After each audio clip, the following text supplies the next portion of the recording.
Hey, thank you for joining me. My name is Zakia B, and this is Being Zakia.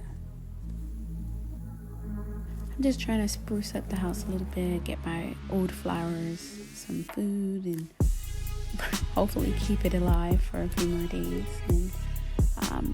But I appreciate you guys just joining me. Do not forget to subscribe, comment, like, share. I'm so appreciative that you joined me. We're gonna jump right into how I make, espresso and my coffee, and I hope you find this video enjoyable. Stay tuned. So this is my espresso maker. You fill this part up with water, and this is my grinder, and that's my French press.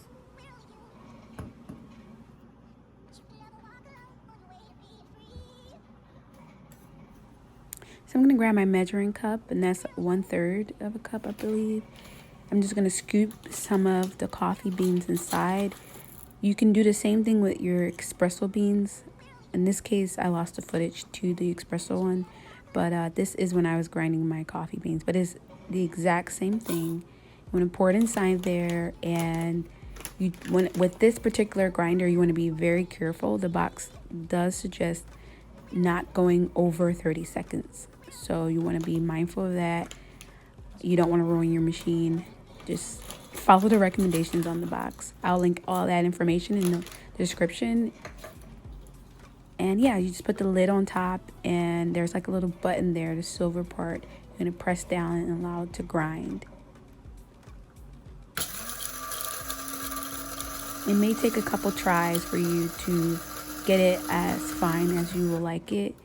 I don't mind it being super not that flat, but in this particular case I did make sure that it was pretty good, and I went in there and mixed it up, and I grinded it again.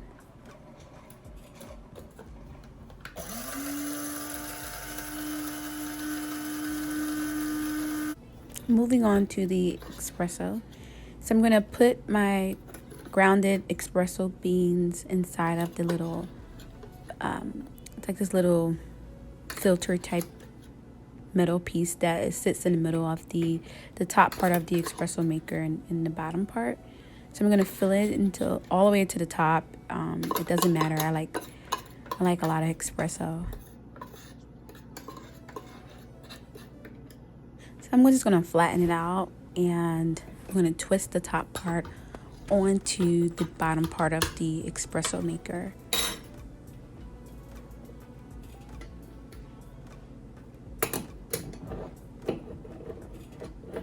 Like so.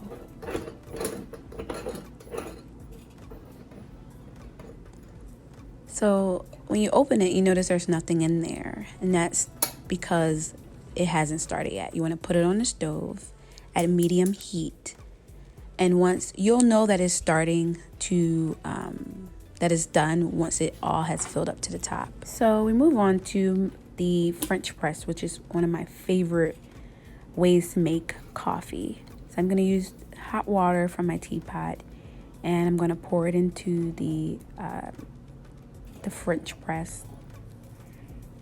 My coffee grinds are already at the bottom. They're going to soak in there I'm going to leave it for about maybe 2 to 3 minutes. But I'm going to put that back on top. I'm not going to push down just yet. I'm going to make sure that the opening is completely closed so that it can seep. It's very important. So it's about that time. The espresso is now ready. As you can see, it has filled to the top, and it is ready to get off of that hot stove. And sometimes, because it's so small, that's the only thing I don't like about it, that when you put it to medium heat, it can get the handle a little hot. Usually it doesn't, but so now I'm going to press down on that French press just to, take all those grinds and get them all the way to the bottom. It has like this cute little filter on there. I'm going to get my Nashville cup because I am living in Nashville now, if you guys don't know. No longer in the Philadelphia area. So now I'm going to pour my coffee, mix my favorite creamer inside there, and I'm going to enjoy my cup of coffee.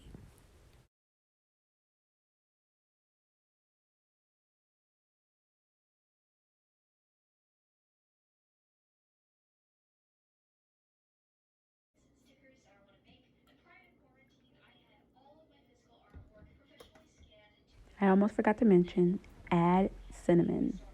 That's one of my favorite things to do, is to add cinnamon to my coffee. It's been a blessing since I was first introduced to that last year. I know, I'm late to the game. Cinnamon is like the best thing to add to your coffee.